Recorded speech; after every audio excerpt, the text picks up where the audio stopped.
Good morning. DXY sold off heavily yesterday and towards the downside with a big daily bearish candle close. As you can see, this is still our break of structure with our swing low and our swing high. As we've been speaking about all week, this is my overall target before we start seeing that upside potential. We were speaking about the 4 hour, speaking about hopefully hitting this high here before getting the downside kick in. However, we haven't quite reached that, and we have now since broke this demand chain in towards the downside.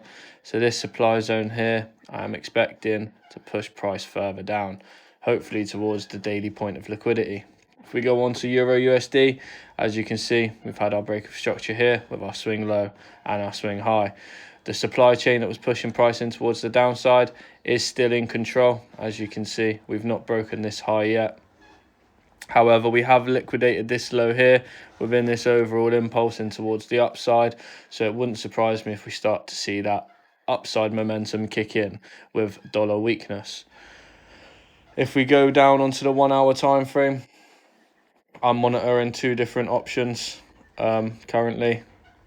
As you can see, we are bearish. If our break of structure and our swing high and our swing low, we're currently within this supply zone here, which I do see that has the potential to break price and move it in towards the downside, as this high did liquidate something towards the left.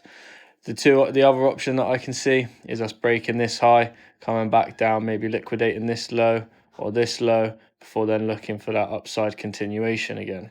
If we go on to GU, we did end up taking a loss yesterday on GU, but luckily we managed to counter that with a win on GA. If we go on to the 4 hour time frame, we can see that we've had another break of structure now in towards the upside, with this being our first and then this being our second. So now buys are really low probability as we're coming after the break of structure. I would like to see maybe a little bit of downside before we can see that further upside.